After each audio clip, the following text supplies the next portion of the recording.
Good morning. For those of you who are just logging into this morning's webinar, we're just going to leave things just a couple more moments because I can see that there are a fair few more people starting to connect and drop in. So we're just going to leave things for a few seconds, a minute or so, just to allow people to get logged in.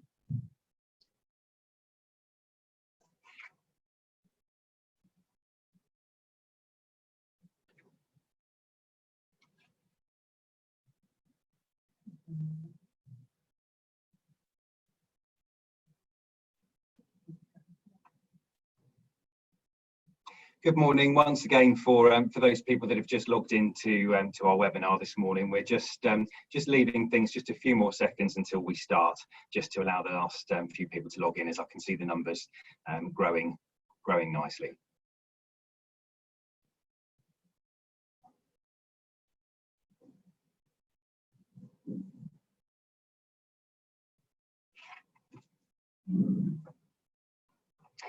Okay, so we'll start. Thanks very much to everybody who has logged in so far, and welcome to this morning's webinar, all about HR and delivering in a time of crisis. Very pleased to introduce our speaker this morning, which I will come on to shortly. But just before I do that, and with the appreciation that you've not logged in this morning to listen to me for very long, I will just go through a few introductory points for you. So my name's Matt Fox. I'm the MD of Dynamite Recruitment, a business that we launched round and about 9.5 years ago. That's grown steadily over that time. Many of you who are logging into this event will have had some exposure to working with Dynamite previously, but for those of you who haven't, just a very brief overview of our company.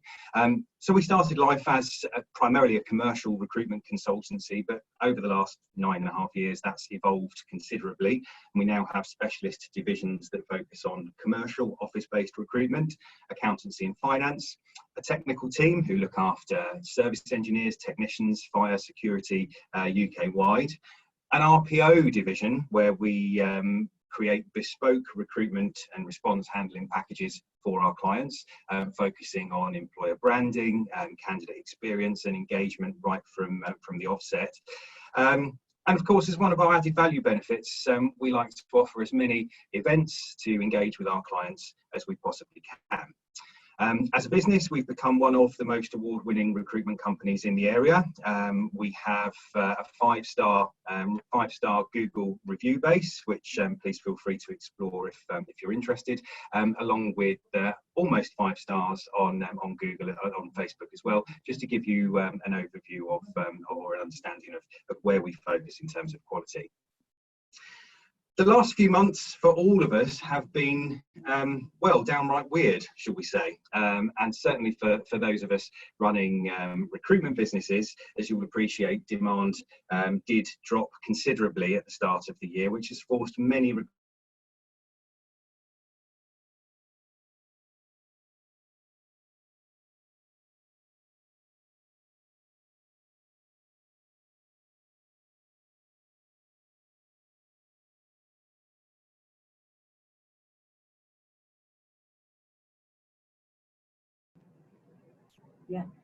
Apologies, seem to have had a slight technical glitch there. But as I was saying, you know, recruitment businesses across the country really, and I'm sure further afield also, have had to look at restructuring and evolving their business and their service offering to clients. We're no exception to that, but one of the things that we have focused on doing is engaging with our clients and offering services that actually are not purely recruitment related.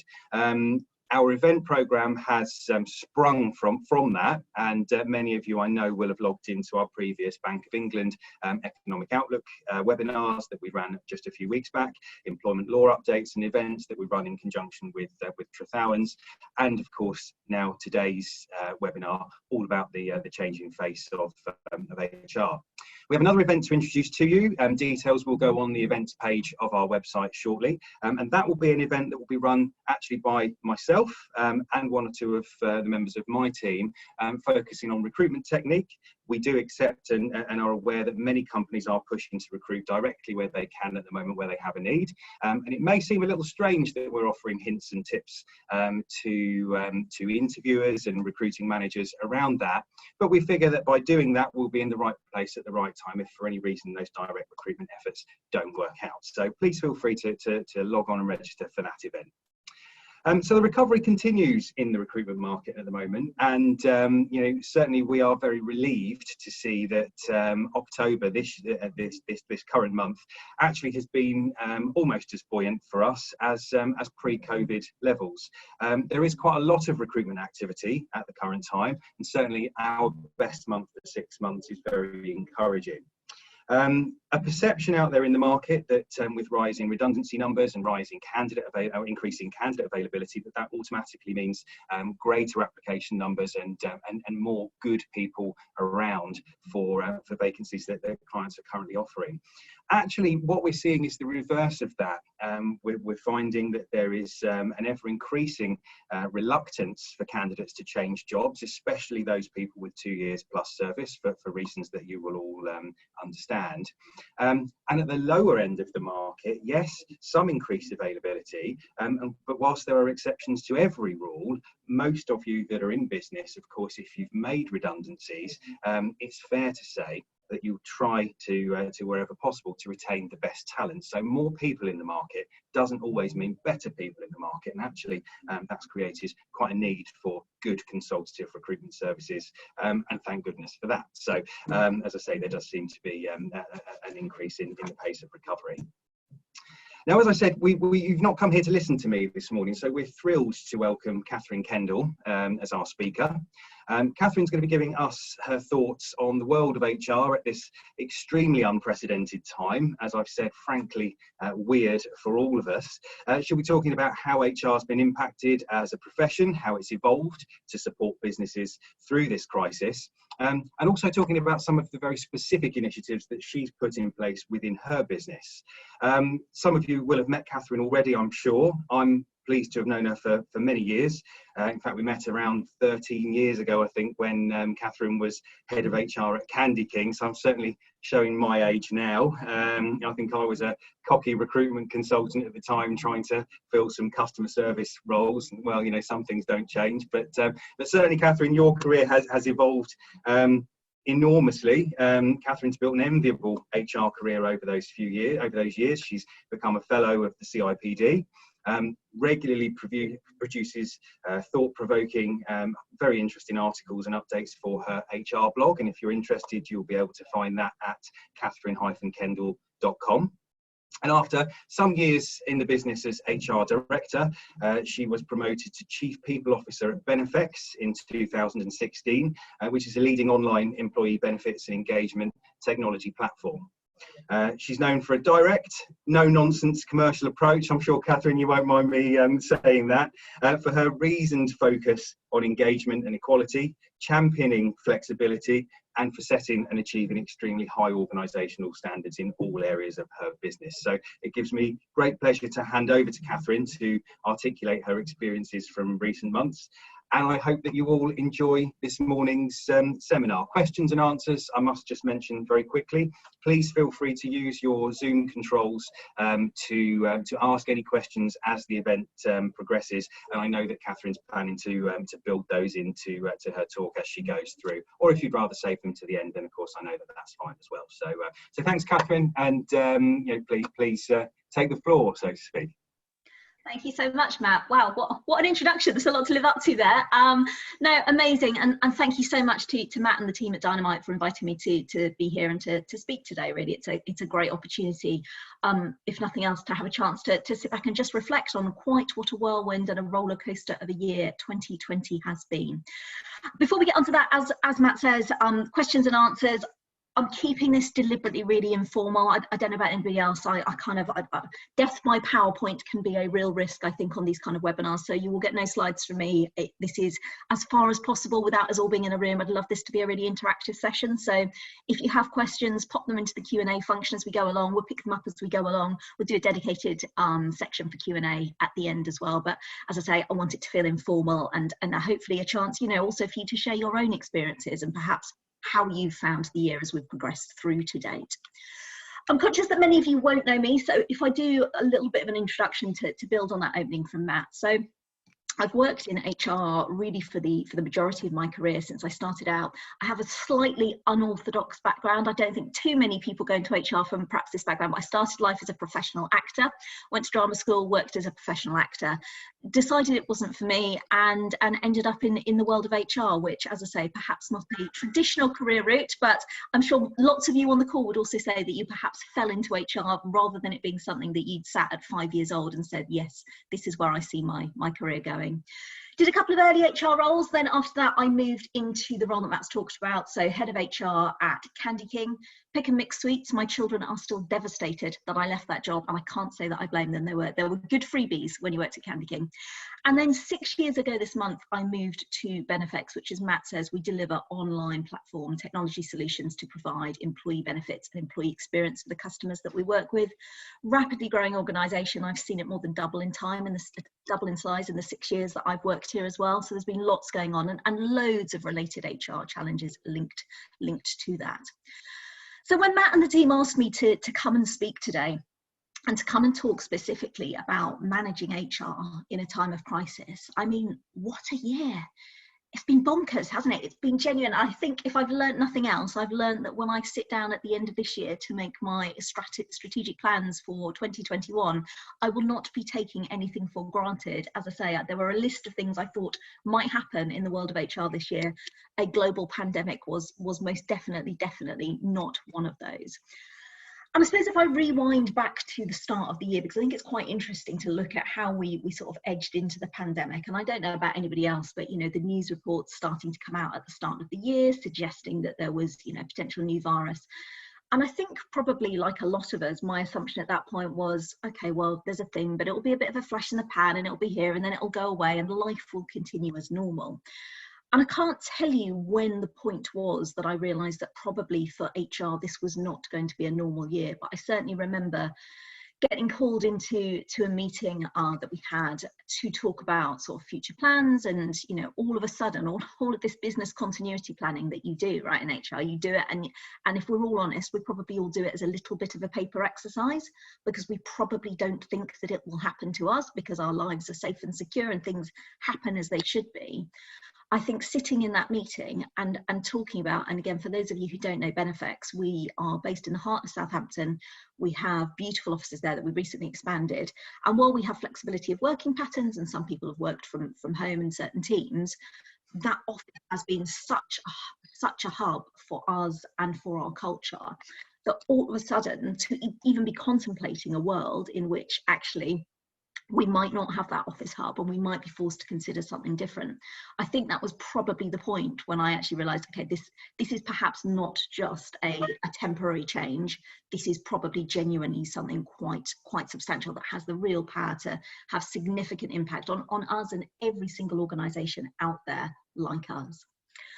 And I think one of the really interesting things that I certainly found as we sort of stared into the barrel of the pandemic, looking down into what the next few months held, was I think as a profession, HR has been in a hugely privileged position during this time, because I think suddenly we've found ourselves front and centre in a way that probably we've never truly found ourselves before. Now, I know there are certain exercises, you know, restructures, redundancy programmes, growth, acquisition, where HR will get called in as a specialist resource. But certainly within our business, I found that I had managers and leaders from right across the organisation, from all different disciplines, suddenly looking inwards, suddenly looking to HR, almost with a, what do we do? What do we do? And that's been one of the really interesting challenges with this pandemic, because unlike an awful lot of things, there is no playbook, there is no guidebook. I don't know about anybody else, when you did your CIPD qualifications, I don't remember covering a module on pandemic planning. So there's been no real, you know, in modern times, if we look back to the last big pandemic, that was back in 1918. So we can't even look back to see, well, actually, how have other organisations done this previously and what's worked for them previously? We've suddenly found ourselves in this strange new world Well, we've had to learn as we've gone, and we've talked before about agility of working, but I think probably 2020 has been the first time when really and truly we have been called into a position where we have had to make some significant decisions on our feet, right there, right then, in the moment. And as I say, with the spotlight very firmly on HR, because clearly the pandemic has been a very human-centric issue. And so the spotlight has been focused on us with a what do we do? As businesses, what do we do? So if ever there was a time for HR to stand up and be counted, I think 2020 has been it. And there's, you know, there's challenges to that. There's opportunities as well. But I'll talk later on in today's conversation about, I think, probably the lasting impact that will have on HR teams and the HR as a profession as a result of that. So I thought it might be helpful to perhaps talk a little bit about what we did at Benefex, because as I say, it was a pretty radical departure for us from our normal way of working, which is the vast majority of people working out of our Southampton office. And for any of you who've been on our website or had a look at our Glassdoor reviews, you will know that our culture is something we are incredibly, incredibly proud of, something that we hold incredibly close to ourselves, something that we've worked very, very hard as we've grown, as we've moved out of kind of that sort of real startup type mentality, as we've become larger, progressed as a larger and larger SME. That culture is something that we've sought to preserve at all costs, and not to freeze it in ice, because I don't think that's healthy when it comes to organisational culture. Culture will evolve because it's driven by the people within your business. But I think looking at that culture, it has had its heart in Southampton. And, you know, whenever I've done an exit interview ever in the 6 years I've been in the business, and you've asked people at Benefex, what's the best thing about the business? 100% of the time, it's come back as the people and those interactions with those people. So while we'd embraced fully flexible working and we have people doing all kinds of working patterns, for 99% of our employees, regular time each week spent in the office was an absolute core component of, you know, their working life, how they felt about work, how they did their job. We do everything under one roof at Benefex, which makes us quite a complex business, but it also means that the interactions between departments are so important. And it's not just those formal structured interactions as well, it's those informal passing corridor chats, moments in the kitchen. And I'll come on to, you know, sort of what I think the impact of that has been. But for me, it was a little bit of a no-brainer when we started to realise that COVID was going to impact the UK in a significant way, to the point that we actually made the decision prior to the government's announcement that anybody who could work from home should do. We had already made the decision to move our employees to work 100% remotely. Because I don't know about anybody else, but while I've always been conscious that I have a responsibility for the well-being of the people who work for the organisation that I lead the people team in, I don't think I have ever felt that responsibility as heavily as I have in 2020, when you see these real life, you know, life and death situations. And I appreciate that, you know, for the majority, COVID isn't necessarily a serious disease, but it's quite an unpredictable virus. And I think all of a sudden the weight of responsibility of making sure, I think it's shown up what really matters. And when push comes to shove, actually the most important thing is keeping those people who come and work for us, who devote huge chunks of their lives to working for us. It's keeping those people safe. It's keeping them protected. And whilst you absolutely can't remove or mitigate all risk, and I'm very conscious that I'm speaking today through a lens of working for an organisation who could make that shift to remote working. I know that not all organisations and not all industries have been able to do that. But I think that where we've had an ability to be able to give people the chance to minimise that risk, I personally have felt a huge responsibility in 2020 to make sure that we did that, to make sure that we took decisive action. And I've been fortunate, right, because the culture at Benefex is great. It's the reason I've been here so long. It's the reason that I stay in the business, is that actually that wasn't an uphill struggle at all. It was a really, really straightforward conversation with our board to say, actually, this feels the right time, regardless of what the government are doing. They're looking on a macro level across the whole country. For our business right now, it feels the right thing to say to our organisation that as of, it was 16th of March, I can remember it really vividly, as of the 16th of March, we're going to ask you all to work full-time from home for the foreseeable. And absolute credit to our people within our business, because the response to that was amazing. And the speed with which we mobilise that, because at the time, I'm sure you will remember, things were moving very, very quickly when it came to the pandemic. Our incredible employee technology team, who'd done, again, you know, this is where your business continuity planning comes in. They'd done a huge amount of work over the preceding months so that everybody was set up to be able to work remotely. Not because we thought we were going to get a pandemic, but because, you know, in the event of, I don't know, suddenly not being able to access the office, being able to provide that continued service to our customers is really, really important. So we were in good shape. But nevertheless, transferring 280, 290 people to 100% remote working within 24 hours is quite the undertaking. And, you know, again, as I say, the work from teams around the business, but most specifically our employee technology team in respect to that was fantastic. But this is where I think it gets interesting, because this is where I think, if I look around organisations that have fared well across the pandemic, now partly that's industry, right? You know, so some of this is unavoidable. If you work in travel and tourism, it doesn't matter what processes you've put in place. Clearly, your business will have struggled as a result of the economic climate. But when it comes to organisations, you know, such as ours, who are in the fortunate position that we are able to make that shift, I think that's where the groundwork that we had put in as an organisation, and I'm definitely not pretending here that we've got it all right, by the way, because I think we've learned a lot along the way in terms of things that have worked and things that have happened. But I think this is where the groundwork that we put in and that real focus on culture and communication really shone through.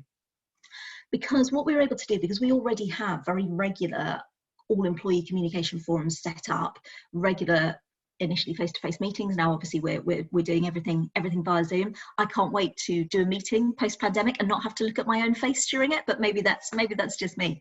But because we already have those communication forums set up and ready to go, we were effectively able to mobilize people to work remotely. They had the equipment, they had the kit, but also then immediately put those communication methods into action.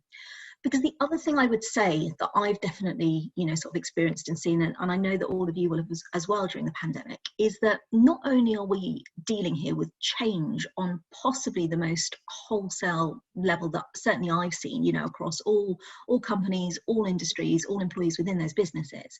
So we're dealing with huge change, and we know that people naturally struggle and are slightly resistant to change anyway. We're dealing with people who are frightened. People are genuinely scared.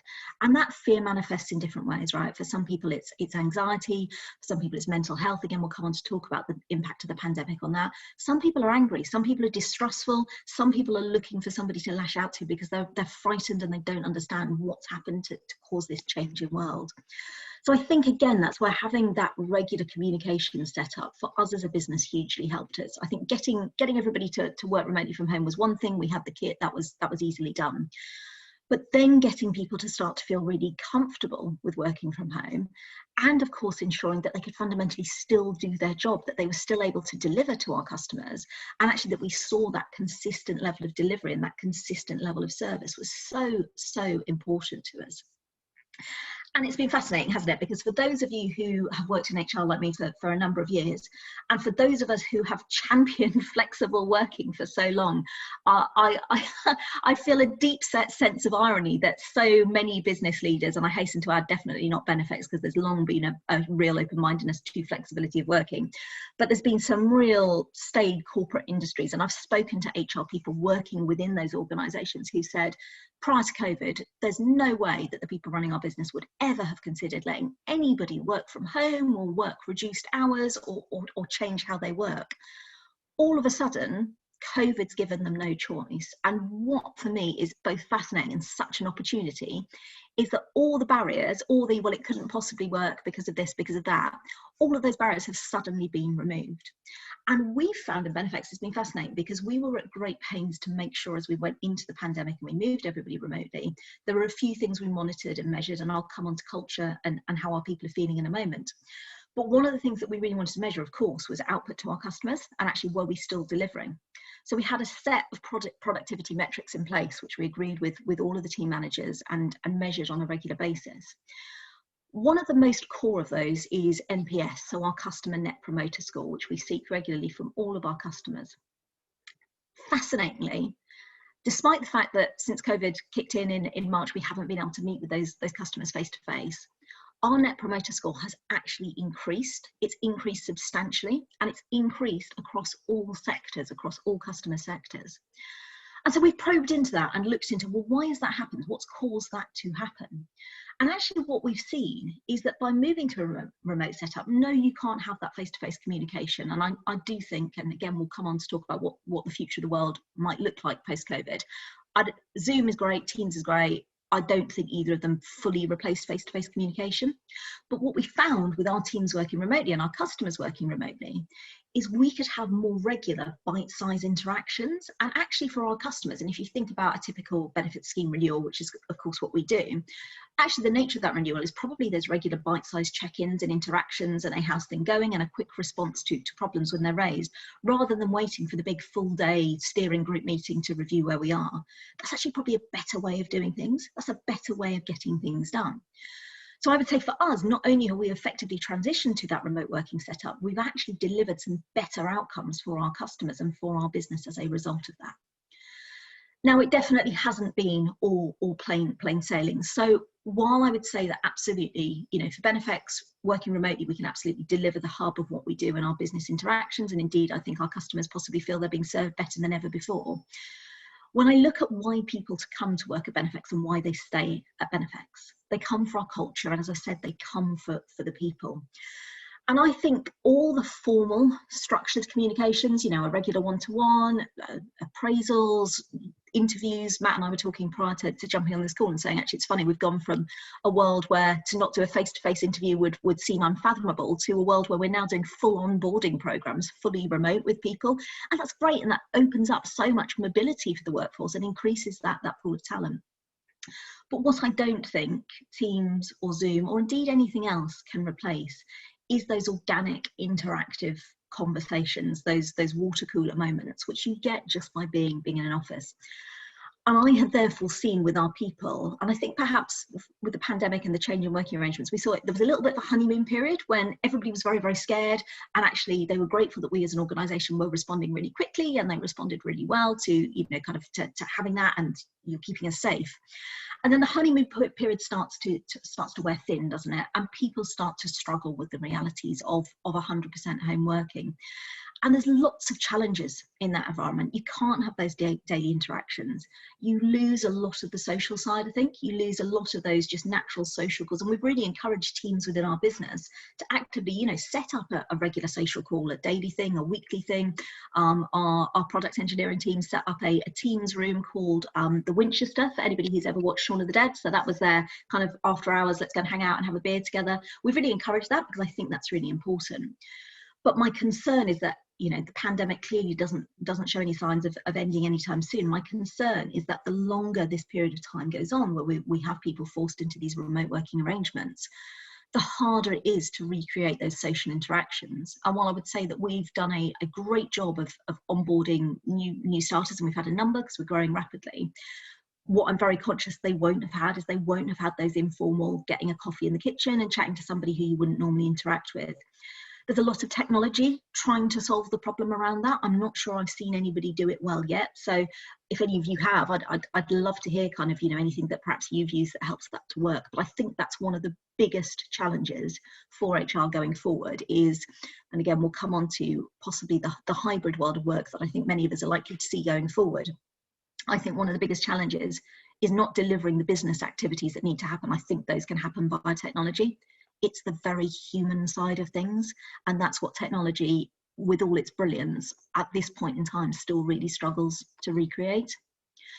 And that gets me on to how the role of HR, I think, has changed over the course of the pandemic, because I definitely think that we've seen a sea change in terms of how HR is perceived within organisations and the skill sets that we've had to have. I mean, I think it's, as I say, it's cast the spotlight on HR, I think in a really positive way, because I think possibly it's enabled other teams across organisations to realise just how wide the remit is of everything that we do, the huge amount of roles that we cover, the huge amount of things that we get involved in, business continuity, health and safety, well-being, performance management, productivity. There's so much in there. But I also think that with that spotlight has come huge pressure on HR teams. And I think it's been a huge privilege to work in HR during the pandemic. I think it's probably also fair to say that for most of us, it's probably been the toughest time in our careers.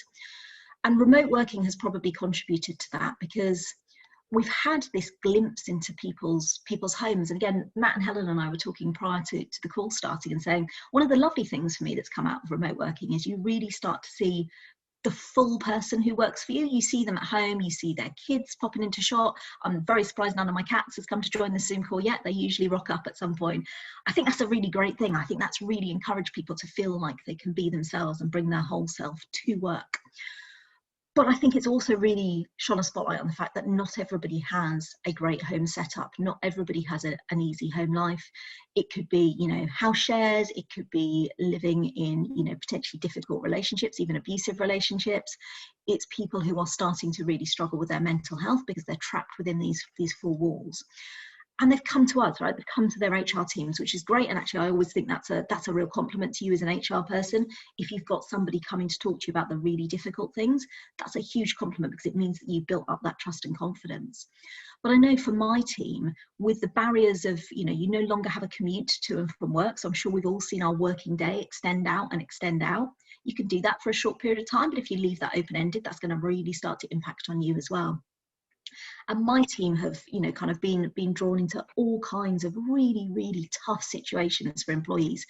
And you want to be there, right? That's why lots of us have gone into HR, because we want to make a difference, because we want to create a positive working environment for people. But I think, as I said, you know, fear's been running high, emotions have been running really, really high. You're exposed to the very, very challenging circumstances in which some people are living. I think it's been a very, very tough time for the profession. I think we've had to try and be all things for all people, and at the same time make sure that we're keeping our heads above water as well. I think it's also been interesting because, as I said earlier, it's really brought the human side of the profession into sharp focus. I think, you know, I was having a really interesting conversation with my husband. He's a teacher. I was talking about when I did my CIPD studies, and, you know, I'm a huge fan of the CIPD. I'm a chartered fellow of the CIPD, and you know, undoubtedly going through my would have then been a level 5 qualification was hugely helpful. But if I think back to those studies, they were very much classroom based. They were learning about the theory, they were learning about, you know, the history of employment relationship and the psychological contract and all of that. And that's in quite sharp contrast to other professions that work with people. And again, I was chatting to my husband about his experience of teacher training. And for any of you who've experienced teacher training or know somebody who perhaps has, you learn to be a teacher by spending time with students. You're interacting with them. There's very, very little theory. And I appreciate, you know, there's ever wider hoops that the government ask our teaching profession to jump through. But actually, the fundamentals of how you train working with the same kind of people that you are going to spend your profession helping to learn. And I wonder whether, off the back of the pandemic, looking at the skill sets that have had to be used, because I don't think that looking back on my qualification, learning that, loads of stuff during that, but when I look at the skills that I've used during the pandemic as an HR practitioner, they have been the very human ones. They have been the counselling skills, the coaching skills, the empathising skills. They've been all about the understanding of the business, the working with managers to understand, you know, elements of their delivery model that perhaps we need to adjust and which that. They are very, very practical skills. And it's a slight tangent, but I do wonder whether actually we'll potentially start to see maybe some of the ways that HR is trained for a role in the profession change off the back of that. I think it would be a really good thing if we did. I'm not sure that currently we necessarily equip people coming new into the profession to deal with all of those things. And I'm very conscious that during this period of time, HR's been looking after everybody else, right? And I'm sure there's at least some of you on this call who must feel absolutely exhausted, because it's been quite relentless, hasn't it? It's been, you know, a combination of factors that need to think on our feet, to move really quickly, to adjust incredibly rapidly, to deal with those heightened emotions, to support everybody around us. And the one thing I haven't heard much talk about, be that in articles or in webinars, is who's looking out for HR in all of this. And that's not a woe is me comment, that really isn't. I think, as I say, I think we've been hugely privileged to find ourselves front and centre within the pandemic. But all of that interaction, the very long hours lots of us have been working, the fact that working from home for everybody probably extends your working day because you don't have that clear cut-off of a commute. I do think that post-pandemic, if we're not careful, we're going to see some real burnout within the profession. And, you know, we've touched a little bit on well-being. I think the pandemic has clearly impacted well-being for people across all industries in all professions. But my fear is that well-being for HR teams will go down to the bottom of the pile. And so I would urge all of you, and I'm sure that you do, but that regular check-in with the team around you. Some of you might not work within HR, but I think checking in with that HR team, I can't think of a time when we've dealt with such polarity of emotions, such intensity of emotions, and for some people have possibly been, the only person they have got to talk to, because a lot of the social interactions have been closed down. We even had places of worship closed down for a period of time.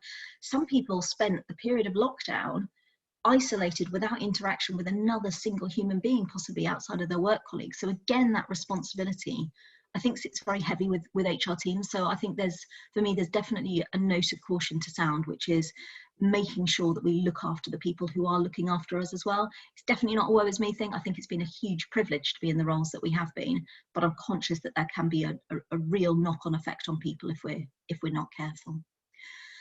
So I guess the question now is what's going to happen next? And if I thought I could predict what happened next prior to 2020, goodness me, I don't know. I feel very confident making predictions now in terms of the future of the world of work.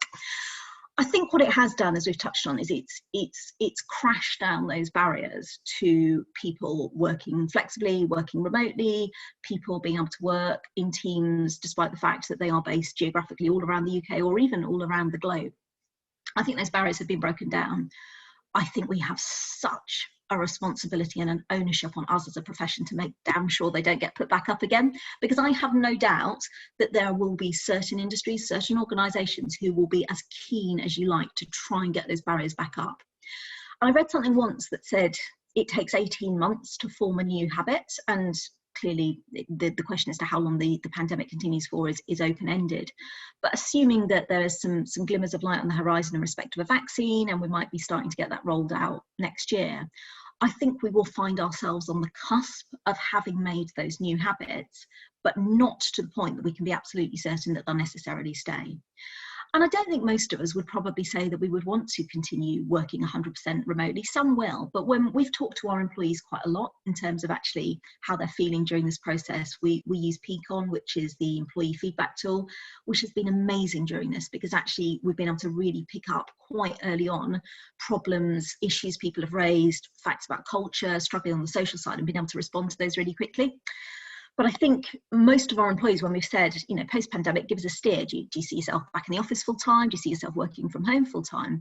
Most of them have said probably what we want is some kind of hybrid model. Now, on the face of it, a hybrid model sounds like the dream, right? Doesn't it? You get the regular social interaction, you can spend time in the office, but you also get that quiet and focused time at home. You don't have to waste time on a commute every day. I read a really interesting article though, which was in the Harvard Business Review, which said, actually, there's a bit of a watch out here. We're pitching this hybrid world as the best of all worlds, as the best model, because it gives you the flexibility to do both. There's a real risk that it could actually be the worst of all worlds. And having thought about that for quite a while, I think they're probably right, or certainly it is a world that is going to bring with it its own significant challenges. Because the big advantage of working through the pandemic has been everybody's broadly been in the same boat. There's been a divide absolutely between those key workers who've had to go out to work and be physically face-to-face, and those who've been in a position like ourselves at Benefex and be able to work remotely from home. That, again, as another aside, is be interesting to see whether in the future actually that will impact on potential career choices for people going through, as to whether they want to have that flexibility to do that. But broadly speaking, in most organisations, whether we've been frontline or whether we've been from home, we've all been in the same boat. We've all been working remotely, and therefore you can have a bit of a one-size-fits-all communication methodology. You don't get this segregation. You get everybody actually in the same position working together. The challenge that I think then comes is if we go back to a hybrid world, and I suspect it seems the most likely place that we will end up, we will, as HR practitioners, have the challenge of not only having two different groups of people to deal with, because I think lots of us have it now. So we have, for example, our sales team are predominantly all remote workers, so we're used to that. But you will have this real agility and changing landscape of actually on any given day, on any given week, you're going to have different teams in the office, you're going to have different teams working remotely. We're going to have to find ways of consistently communicating and engaging with those groups, regardless of whether they're in the office or whether they're based at home. And through all of that, the culture has got to shine through. I can't accept that somebody who, let's say, we've got somebody working on the other side of the world, I can't accept that they will have a poorer cultural experience and a poorer employee experience because of the fact that they're working remotely. To me, that's completely wrong. We need to ensure that we design ways and systems of working that embraces all locations, all setups. And I think that's doable, but I think it's going to be a huge piece of work. And I think it's a challenge that we have to be really, really careful that we don't just sleepwalk into, because I think the fear is you get that wrong and all of the great work and the goodwill that you've engendered in your employees during this period of time is potentially lost. I'm conscious of time. I could chat about this for forever and ever, but I am conscious of time and I really want to get to your questions as well. So if you've got any questions, please pop them into the Q&A and we'll go through those in a moment. I think if I were to sum up this year and where we are, HR has undoubtedly found itself at the absolute heart of the organisation. It really has. It's been front and centre. The spotlight's been well and truly shone on us. As I say, I think that's a really privileged place to be. But it's perhaps ironic for a profession, and I appreciate it's not everybody in the profession who's shared this view, but I think since I started out in HR, I've continuously heard this noise of, HR needs a seat at the table, HR needs more higher profile, HR needs to have more profile, needs to be raised, needs to be able to have more and do more. We have that profile. So we need to be really conscious that as a result of the pandemic, we've been thrust front and centre. We have that profile right now within our organisations, and like anything, I think that we can all see this as a challenge, as a barrier, or as an opportunity. I'm an eternal optimist for my sins. I will always try and see the positives. I see this as a huge opportunity, but it's not without its challenges. And I suppose therefore my closing remarks will be, if we think it's been hard up until now, I think the hard work has only just begun, but I also think it's a huge opportunity for us to stand front and centre at this positioning, at this time, to reinvent what the future of work looks like and to make that future of work a better place for absolutely everybody. So that's kind of a summing up from me. I'm just going to have a look and see if we've got any questions. If there is anything that you want to ask, please do pop them into the Q&A. Very, very happy to answer anything that comes up. I would also say that if you think of things post today's conversation, if there's other things that you would like to ask, I'm on LinkedIn. So do find me, do come and connect with me on LinkedIn. I'm always really happy to have a conversation and to talk through any of that. Like I say, I think it's a hugely exciting time for the profession. There's definitely a watch and brief, watch out on your HR teams and others who've been, front and center. IT would be another really good example of teams who've worked perhaps 24/7 to get people up and running. I think it's been a really challenging time for the profession, but I am excited because I think the changes that I had hoped for such a long time would come in respect to flexibility and how people work. For such a long time, I kind of thought, maybe by the time my kids get to work, maybe they'll have the flexibility that we're looking for. Suddenly we fast track that. We have to not lose that. And with that, Matt, I will hand back over to yourself. Thank you very much, Kathryn. We do actually just have a question that's coming by email. Ooh, that's okay. Sorry. Definitely got a little bit of reverb going on there, Matt. We've had a slight sound issue, slight sound problem here. Sorry, we have had one question that's just come in on email for you, if that's okay. And that's basically what do you feel would be the main challenges in maintaining motivational levels for teams of telesales people who historically have needed that buzzy culture and needed to bounce off of each other, the sort of culture that you would have in an office where people are in close quarters? Yeah, it's a really good question. We've had similar challenges with our own telemarketing team and with our with our call center as well, because I think there's for those who work within that call center environment, there is a certain vibe. I've done HR for call centers, right? So there's a vibe like no other, and I think you do feed off that energy. I think the honest answer is it's really, really difficult to do. We've worked very closely with our teams to actually, I think what's been really important this year is most people have felt like they've had very little control of the situation we've all found ourselves plunged into all of a sudden. So I think actually helping people to find ways of controlling the stuff that they can control and feeling that they have ownership of certain things has been really important. So we've talked to our teams about, actually, what do you want? What could help in this difficult situation when we can't replicate the office environment? What would help you? Can we gamify some stuff? Can we put some additional motivation things in place? We have various social teams channel that people interact on. Can you do some things around that? So I think you can still try and bring the fun, and I think that's really important. You can still have the competitive, but my very, very honest answer is that it's hard, and there won't be a one size fits all. And I think the best advice I can give is talk to those teams, help them feel like they can be part of the solution, because that in itself is quite a motivator. Brilliant, thank you. And the person who's asked that actually had asked to remain anonymous, so I'm sure, I hope that that covers that off for you. So great, thank you. I don't know if there are any others that have come in. It's important for us just to mention that actually one of the great things about this webinar is that it will be available on demand. And actually we've also had a handful of emails from people, as is quite normal in HR, to say that actually I've had a bit of an emergency that's come up this morning that I've had to deal with. Really sorry couldn't make it. And the great thing is that actually we're able to provide them with a link after this event, so that actually people can watch it on demand as and when suits, basically. So certainly from our perspective, Kathryn, thank you so much for your insight, and for certainly taking the time to deliver what I'm sure everybody else will feel has been a really informative session. And I hope that you've all found that useful and enjoyable from us. Thank you very much for taking the time to attend. If you do have any further questions or anything that comes to light, then of course you're absolutely welcome to email Helen or myself at Dynamite, or Kathryn. We can obviously provide some the contact details for you as part of the follow-up. So great, thank you very much indeed.